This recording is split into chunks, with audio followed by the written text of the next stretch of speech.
Halo sobat sekalian, selamat datang di channel ini. Sebelumnya, kita sudah mereview chapter 345.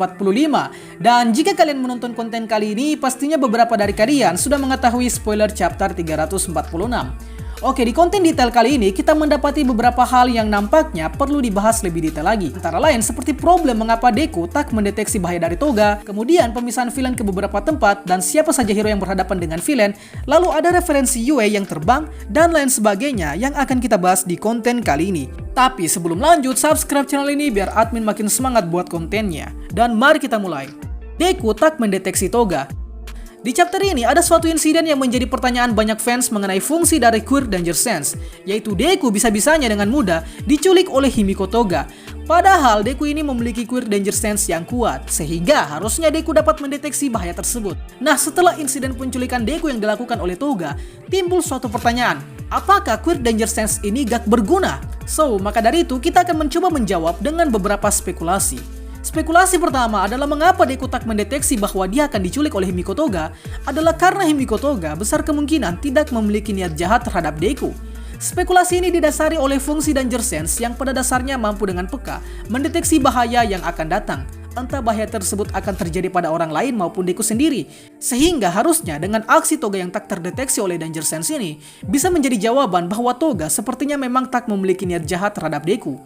Perlu diingat bahwa Toga ini adalah sosok villain yang benar-benar belum terungkap motif utamanya apa sebenarnya. Sebab di sisi lain dia memang adalah penjahat, namun di sisi berlawanan pula dia memiliki tujuan misterius terhadap Deku dan Uraraka. So, dengan spekulasi pertama ini, yaitu Toga tak memiliki niat jahat terhadap Deku, maka akan menjawab mengapa Danger Sense tak mendeteksi niat jahat dari Toga, karena besar kemungkinan Toga tak berniat menyerang Deku atau membahayakan Deku di kesempatan kali ini. Atau kita bisa berpatokan pada spekulasi kedua, yakni spekulasi bahwa Toga tak terdeteksi oleh Danger Sense oleh sebab perasaannya kepada Deku. Spekulasi ini muncul ketika di awal panel chapter 345 dimulai, tepatnya pada saat Himiko Toga terjebak dalam kubah Troy. Toga pada saat itu memerintahkan kepada seluruh villain di dalam kubah untuk menghancurkan kubah Troy, tapi di saat bersamaan pula Toga memikirkan Deku. Sehingga dari sinilah timbul dugaan bahwa Danger Sense tak mendeteksi Toga disebabkan oleh Toga yang memang memiliki niat jahat, namun tertutupi oleh perasaan sukanya kepada Deku. Sehingga jika spekulasi ini benar, maka Danger Sense kelemahannya telah diketahui, yakni Danger Sense tak bisa mendeteksi bahaya yang datang ketika bahaya tersebut datang dari sosok yang menyukai pengguna Quirk Danger Sense. Terdengar aneh memang spekulasi kedua ini, tapi jika kita ingin berteori lebih liar lagi, maka tak sedikit para pembaca yang yakin bahwa Toga nantinya akan mengkhianati All For One. Tapi teori ini cukup lemah dan butuh beberapa bukti lagi agar bisa dihipotesiskan. Tempat para villain dipisah. Terhitung setidaknya ada 5 lokasi tempat villain dipisahkan, dan beberapa lokasi yang dimaksud memiliki jarak yang sangat jauh, kisaran 10 km dari lokasi satu ke lokasi yang lain. Rencana ini sebenarnya sudah dicanangkan sejak jauh-jauh hari sebelum perang dimulai, dengan tujuan untuk memisahkan beberapa villain yang dianggap vital untuk diatasi satu persatu oleh hero. Tapi lebih dari itu, sebenarnya pemisahan villain juga berguna untuk meminimalisir All For One menggunakan Quirk Warping yang fungsinya sama seperti Warp Gate yang digunakan oleh Monoma, yaitu teleportasi. Sehingga All For One diharapkan akan semakin kesulitan menghadapi hero oleh karena akses untuk teleportasi telah diblokir. Adapun beberapa lokasi yang menjadi tempat pertarungan adalah hutan di Gunung Gunga, yang dimana di lokasi tersebut ada All For One dan villain lainnya. Nah, untuk hero yang menghadapi All For One sendiri, antara lain ada Endeavor, Hawks, Tokoyami, Kamui Wood, Tiger, Pixie Bob, dan Shishido. Kemudian di lokasi kedua adalah Kamino, tempat di mana All For One vs All Might pernah terjadi. Nah, di Kamino ini, villain yang terlihat antara lain adalah Dabi dan Satonomu. Sedangkan lawan dari Dabi adalah Soto, Kido, Idatenya, dan Barnin. Di Kamino ini sebenarnya ada easter egg yang cukup ironi, di mana ada dua saudara dari number one hero yang siap baku hantam. Dan lebih mirisnya lagi, dua anak Endeavor ini adalah alat yang didesain untuk menandingi number one hero terdahulu, yaitu All Might. Sangat miris bukan? Ya, begitulah cara Kohei Horikoshi dalam membangun alur cerita yang hebat. Di lokasi ketiga ada di area Troy tentunya, di mana pada area Troy terlihat hero seperti Fatgum dan Monoma yang tugasnya untuk mengatasi beberapa villain yang belum sempat masuk ke dalam portal. Lalu di lokasi keempat ada di dalam Yue. Ya, sekolah Yue yang sedang terbang ini adalah sebuah ring tinju yang dipersiapkan untuk pertarungan Shigaraki versus Deku. Harusnya sih gitu ya, tapi Deku malah diculik sama Toga ke lokasi yang lain. Jadi rencananya cukup kacau untuk saat ini.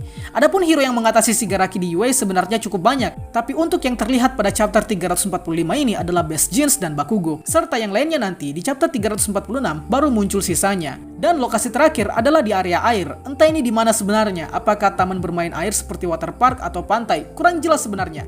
Tapi jika kalian melihat postingan di Instagram Boku no Hero Indo, sedikit menjawab mengapa lokasi ini berada di tempat yang didominasi air. Ini disebabkan oleh Bang Hori yang tertarik mengadaptasi fanmade anime pertarungan Himiko Toga vs Tsuyu yang ternyata pernah direspon di Twitter secara langsung oleh Bang Hori. Untuk lebih lengkapnya, kalian bisa ke Instagram Boku no Hero Indo. Nah, di lokasi kelima ini ada Himiko Toga, Hanzo Suiden, beberapa Nomu, dan villain lainnya. Serta untuk lawannya terdiri dari Deku, geng Orca, Uraraka, dan Asui Tsuyu. Satu hal yang unik mengapa geng Orca dan Tsuyu ditempatkan di lokasi yang didominasi oleh medan air adalah karena sifat mereka yang memiliki quirk amfibi. Sehingga quirk mereka akan jauh meningkat ketika medannya di air. Referensi Yue terbang. Bukan rahasia lagi kalau Bang Hori ini adalah sosok mangaka yang sering mengadaptasi berbagai kejadian epik di suatu film.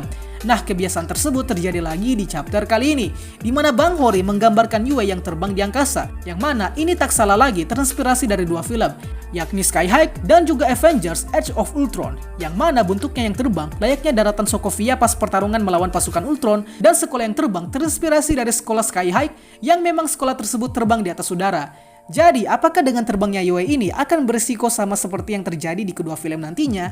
Ya, bukan tidak mungkin, kita tinggal menunggu waktu saja kapan insiden tersebut terjadi. By the way, nampaknya yang diterbangkan ini hanya bagian dari sekolah Yue saja, sedangkan para pengungsi Yue masih stay di permukaan dan menunggu waktu untuk dievakuasi bila sewaktu-waktu mereka diserang oleh villain.